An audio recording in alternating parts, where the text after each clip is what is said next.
Good morning সকলকে। সবাই কেমন আছো? আশা করি সবাই খুব ভালো আছো। আর আমি জানো তো আজকে ভীষণ খুশি। দুর্গাপুরে এসে কিছুদিন আমার ডোনা ম্যামের সাথে দেখা হয়েছে। এই যে ডোনা ম্যাম, তো তার সান্নিধ্যেই, তার হাত ধরেই আমি একটা জায়গা যাচ্ছি। একটা বিশেষ কারণে, একটা শ্যুট আছে। ম্যাম আমাকে বললেন, তো দেখা যাক কেমন কাজটা হয়, তোমাদের কেমন পছন্দ হয়। আশা করছি পুজোর আগেই হয়ে যাবে। তো অবশ্যই তোমরা আমাকে আশীর্বাদ করো, কেমন হয়েছে জানিও। আর মানে তোমাদের আশীর্বাদ অবশ্যই আমার কাম্য, তাহলে পরবর্তী ক্ষেত্রে এরকম কাজ আরও করতে পারবো, করার সাহস পাবো।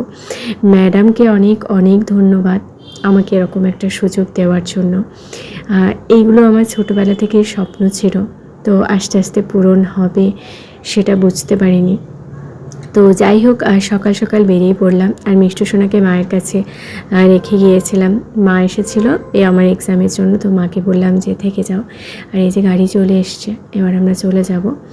আর ওখানে গিয়ে দেখো আমরা পৌঁছে গিয়েছি আমাদের সায়নদার কাছে, দাদাই হবে আমার। তো তারপরে আমরা সেখানে কিছুক্ষণ দাঁড়িয়েছিলাম, দরজা খুলতে একটু লেট হচ্ছিল। ফাইনালি আমরা সেখানে পৌঁছালাম। আর ভীষণ টেনশন হচ্ছিল। আমাকে প্রথম কাজটা আমাকেই দিয়েছিল যে তুমি করো। আমরা 3 জন ছিলাম, তার মধ্যে আমি ফার্স্ট করলাম, সেই জন্য আমার টেনশনটা আরও বেড়ে গিয়েছিল। তো জানি না, কাজের রেজাল্ট এখন আমার হাতে আসেনি।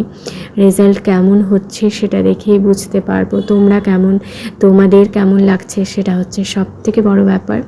ভীষণ টেনশনে করলাম। তো যাই হোক, তারপরে একটু ভালো লাগলো, কারণ যে কাজগুলো আমাকে করতে দিয়েছিল, যে কাজটা আমি করলাম, সেই কাজ হচ্ছে আমার স্বপ্ন। আর স্বপ্নের কাজ যখন করা হয় তখন মনে একটা অন্যরকম এনার্জি হয়। আর ফাইনালি কাজটা শেষ করে এখন 2টো বেজে গেছে, খিদে পেয়ে গেছে প্রচণ্ড। ভাবলাম যে বাড়ি পৌঁছে খাবো। তো সবাই বলছিল যে খেয়ে নাও ওখানে। তো ওখানে খাইনি, শুধু চা বিস্কিট খেয়েছিলাম। ম্যাম একদম বিস্কিটের স্টোর করে নিয়ে গিয়েছিলো, 1 ব্যাগ বিস্কিট নিয়ে গিয়েছিলো, তো ওটাই খেলাম। আর টেনশনে চাটা খেতে খুব ভালো লাগে। আর চা খেলে জানো তো খিদেটাও অনেকক্ষণ চলে যায়, খিদে অনেকক্ষণ আর পায় না খিদে পেলে। তো আর জানো, বাইরে এত সুন্দর, মানে যখন আসছিলাম পুরো দুপুরবেলা, কিন্তু এত সুন্দর বাইরের ওয়েদারটা কি বলবো, মনে হচ্ছে যেন বিকেল হয়ে গেছে, 3:30 4টে বেজে গেছে। তো ফাইনালি আমি যখন বাড়ি পৌঁছালাম, অবশ্য আমার 3:30ই বেজে গিয়েছিলো। 3:30টার সময় পৌঁছে তারপরে ভাত খেলাম। মা যেহেতু বসেছিল, বললাম তুমি ভাত বেড়ে রাখবে, বাড়ি গিয়ে খাবো। তো আমার কাজটা যেটা আসছে অবশ্যই